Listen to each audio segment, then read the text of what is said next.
Hello everyone, నేను మీ doctor Jahnavi Pennamalli, obstetrician and gynaecologist.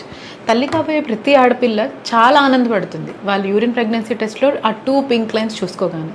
కానీ ది వెరీ నెక్స్ట్ మూమెంట్ మా దగ్గరకు వచ్చేసరికి ఆనందమే కనిపించదు, దిగులుగా వస్తారు. ఎందుకు అంటే దానికి కారణం వాళ్ళకి వామిటింగ్ సెన్సేషన్ లేదా వామిటింగ్స్ అవుతూ ఉండడం. సో డోంట్ వరీ, చాలామందికి ఇది ఉంటుంది. ఆల్మోస్ట్ 80% ఆఫ్ ద ప్రెగ్నెంట్ లేడీస్లో ఈ ప్రాబ్లం ఉంటుంది. ఇది ఎందుకు వస్తుందో మనం తెలుసుకుందాం. ఎందుకు వస్తుంది అంటే ప్రెగ్నెన్సీలో హెచ్సిజీ అనే హార్మోన్ ఉంటుంది. ఈ హార్మోన్ మెయిన్గా ఇంక్రీజ్ అవుతుంది స్టార్టింగ్ ఆఫ్ ద ప్రెగ్నెన్సీలో. అది ఏం చేస్తుంది అంటే డైజెషన్ని స్లో చేసేస్తుంది. సో మనం తీసుకున్న ఫుడ్ అంతా బాడీలో అలా ఉండిపోవడం వల్ల వాళ్ళకి కొంచెం గ్యాషియస్గా ఉండడం, ఫుల్నెస్ ఉండడం అలా ఉంటుంది. దానివల్ల వాళ్ళు ఫుడ్ ఎక్కువ తీసుకోలేరు, నాసియా సెన్సేషన్ ఎక్కువ ఉంటుంది. అండ్ అదే టైంలో వాళ్ళకి చాలా స్ట్రాంగ్ స్మెల్స్కి సెన్సిటివిటీ ఎక్కువ ఉంటుంది. ఓకేనా, ఇది యూజువల్గా ఫస్ట్ ట్రైమిస్టర్లో ఎక్కువ ఉంటుంది. చాలామందికి 16 to 18 వీక్స్ లోపు కంట్రోల్ అయిపోతుంది. కొంతమందికి మాత్రం త్రూ అవుట్ ద ప్రెగ్నెన్సీ ఉండే ఛాన్స్ ఉంటుంది. అండ్ అలానే ఇంకొంతమందిలో ఇది కొంచెం ఎక్కువ ఉండే అవకాశం ఉంది. వాళ్ళు ఎవరు అంటే ట్విన్ ప్రెగ్నెన్సీ ఉండేవాళ్ళు, లేదంటే ముందు ఆల్రెడీ ప్రెగ్నెన్సీలో ఇలా నాసియా వామిటింగ్ కంప్లైంట్ ఉండే వాళ్ళలో, అండ్ మైగ్రేన్ హిస్టరీ ఉండే వాళ్ళలో ఇది ఎక్కువ. అండ్ వీటికి కొన్ని ట్రిగర్స్ ఉంటాయి. వేటి వల్ల ఎక్కువ అవుతుంది అంటే కొన్ని స్ట్రాంగ్ స్మెల్స్, ఇట్లా తడ్కా, పోపు వేయడం లాంటివి, ఆయిల్ ఫ్రై చేయడం లాంటి వాటి వల్ల ఇంక్రీజ్ అవుతూ ఉంటుంది. అండ్ కాఫీ వల్ల, స్పైసీ ఫుడ్స్ వల్ల ఈ నాజియా వామిటింగ్ అనేది కొంచెం ఎక్కువ అవుతూ ఉంటుంది. సో మనం వీటికి ఏం చేస్తే కొంచెం ఉపశమనం ఉంటుంది వీటికి అంటే కొన్ని టిప్స్ ఉంటాయి వాటికి. ఫస్ట్ థింగ్ ఏంటంటే you have to take the frequent meals. Small frequent meals తీసుకుంటూ ఉండాలి. అంటే యూజువల్గా నాన్ ప్రెగ్నెంట్ ఉమెన్ ఎలా తీసుకుంటారు, 3 మీల్స్, ఎవరైనా 3 మీల్స్ తీసుకుంటారు. కానీ ప్రెగ్నెన్సీలో ఏం చేయాలంటే 3 మేజర్ మీల్స్, 3 స్మాల్ మీల్స్ అంటే స్నాక్స్ లాగా టోటల్ 6 మీల్స్ తీసుకుంటూ ఉండాలి ఎవ్రీ 3 hours ఒకసారి. And they have to take plenty of water ఎక్కువ తీసుకుంటూ ఉండాలి. వాటర్ అంటే ఓన్లీ వాటర్ అనే కాదు, coconut water, ORS, electoral water ఇలాంటివి కూడా తీసుకుంటూ ఉండాలి. కొంచెం ఓపెన్ ఎయిర్లో వాక్ చేయండి, just takes breathe in fresh air. And crowded ప్లేసెస్లో ఉండద్దు. అండ్ మీరు నిద్ర లేవగానే బెడ్ మీద నుంచి కొంచెం స్నాక్స్ ఏదైనా దగ్గర పెట్టుకొని తర్వాత కిందకి దిగండి.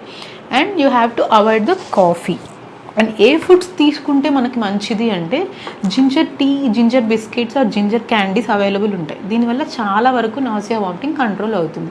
అండ్ బ్రెడ్ అండ్ క్రాకర్స్, వీటి వల్ల చాలా వరకు బెటర్ నాసియా వామిటింగ్ ఉంటుంది.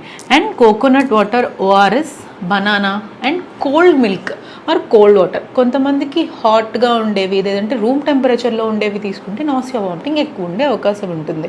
And you have to avoid the stress. చాలా వరకు రెస్ట్ తీసుకోండి, దీనివల్ల చాలా వరకు నాసియా వామిటింగ్ తగ్గే ఛాన్సెస్ ఉంటుంది. And you do meditation. Okay, and always ఏదైనా స్నాక్స్, ఏదైనా బిస్కెట్స్ లేదా చాక్లెట్ మీ దగ్గరలో పెట్టుకొని ఉండండి. ఫస్ట్ ట్రైమిస్టర్ వరకు ప్రతి ఒక్కరికి మేమేం చెప్తామంటే వాళ్ళకి ఏది తినాలనిపిస్తే అది తినచ్చు.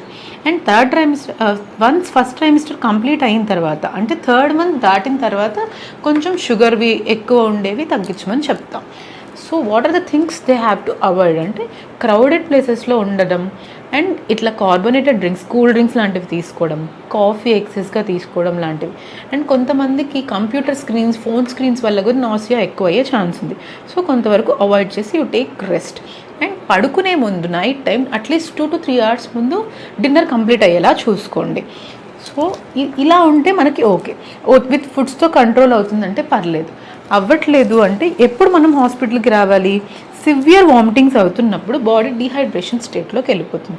అంటే అది ఎలా కనుక్కోవాలి, యూరిన్కి తక్కువ వెళ్ళడం, లేదా వెళ్ళేటప్పుడు చాలా డార్క్ కలర్ యూరిన్ ఉండడం, అండ్ మన డైలీ యాక్టివిటీస్ కూడా చేసుకోలేకుండా ఉండడం, కళ్ళు తిరగడం, అండ్ చాలా నీరసంగా ఉండడం లాంటివి ఉంటాయి. ఇలా ఉన్నప్పుడు లేదా సివియర్ అబ్డామినల్ పెయిన్ అలాంటివి ఏమైనా ఉంటే you have to visit the hospital. And వీటన్నిటితో పైన చెప్పిన ఫుడ్స్ వాటి వల్ల తగ్గట్లేదు అంటే దానికి యాక్యూపంక్చర్ కూడా ఉంటుంది. యాక్యూప్రెషర్ అప్లై చేస్తారు. అది under the supervision of the doctor మనం చూసుకోవాలన్నమాట. అండ్ ఈ పైన చెప్పిన వాటితో వేటితో తగ్గట్లేదు అంటే మీరు మీ డాక్టర్ని కన్సల్ట్ అయితే వాటికి సంబంధించిన సేఫ్ డ్రగ్స్ని ఇస్తారు, which helps to elevate this nausea and vomiting. Thank you.